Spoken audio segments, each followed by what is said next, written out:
জঙ্গলের পাশে এক বাড়িতে বাস করত টোনা, টুনি ও তাদের আদরের মেয়ে টুকি।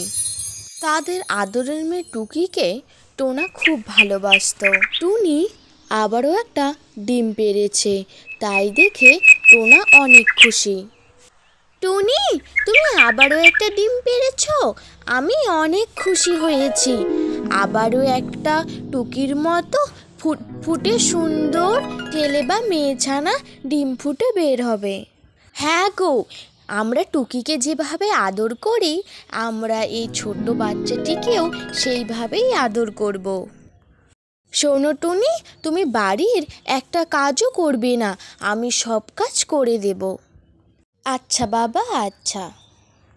টোনা টুনিকে বাড়ির একটা কাজও করতে দেয় না, সে একাই সব কাজ করে ফেলে। মা, দেখেছো বাবা তোমাকে কত ভালোবাসে, তোমার কত যত্ন করে, আর তুমি বলো বাবা নাকি তোমাকে ভালোবাসে না। টুকি মা, তুইও যে কি বলিস না। টুনি, এই জুসটা খেয়ে নাও, শরীরটা ভালো থাকবে। আমি খাবো না গো, তুমি এটা টুকিকে দিয়ে দাও। না খেলে তুমি ভালো থাকবে কি করে বলো তো? এই নাও, তাড়াতাড়ি জুসটা খেয়ে নাও। হয়েছে বাবা, হয়েছে, দাও।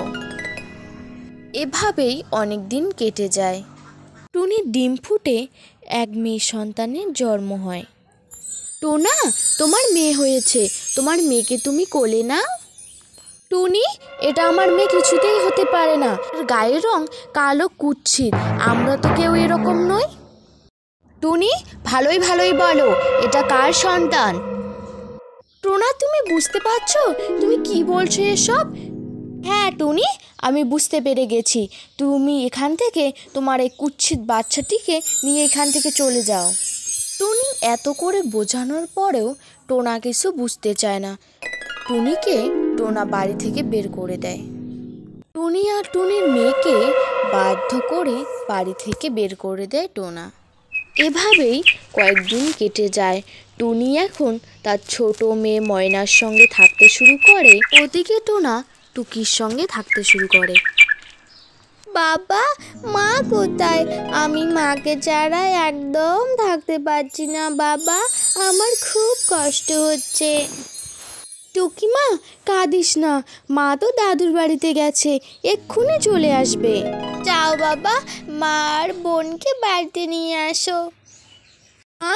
কাঁদিস না, তুই কান্না করলে যে আমারও বুকটা ফেটে যায় রে মা। টুকির কান্না দেখে টোনা নদীর পাড়ে এসে কাঁদতে থাকে। টোনার কান্না শুনে সেখানে এক ইচ্ছাধারী নাগিন আসে। টোনা, তোমার কষ্ট আমি সব জানি, তুমি এটা খুব বড় ভুল করে ফেলেছ, এখনো সময় আছে, তুমি টুনিকে সসম্মানে বাড়িতে নিয়ে আসো। টোনা, সৌন্দর্য হলো প্রকৃতির দেওয়া একটা উপহার, তোমার মেয়ে কালো বলে তুমি তাকে তোমার মেয়ে বলে মেনে নিতে অস্বীকার করেছো, এটা তোমার অনেক বড় পাপ হয়েছে টোনা, তুমি টুনির কাছে ক্ষমা চাও। টুকি যেমন তোমার মেয়ে, ওদিকে ময়নাও তোমার মেয়ে টোনা। হ্যাঁ ইচ্ছাধারী নাগিন, আমি সব বুঝতে পেরে গেছি, আমি এক্ষুনি যাচ্ছি টুনির কাছে ক্ষমা চেয়ে আমি সসম্মানে টুনিকে বাড়িতে ফিরিয়ে নিয়ে আসব। তাহলে তাড়াতাড়ি যাও। তারপর টোনা টুনির বাড়ি যাওয়ার উদ্দেশ্যে রওনা দেয়।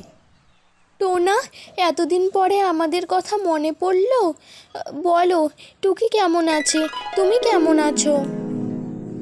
টুনি, আমি তোমাকে বাড়িতে ফিরিয়ে নিয়ে যেতে এসেছি, তুমি যাবে আমার সঙ্গে?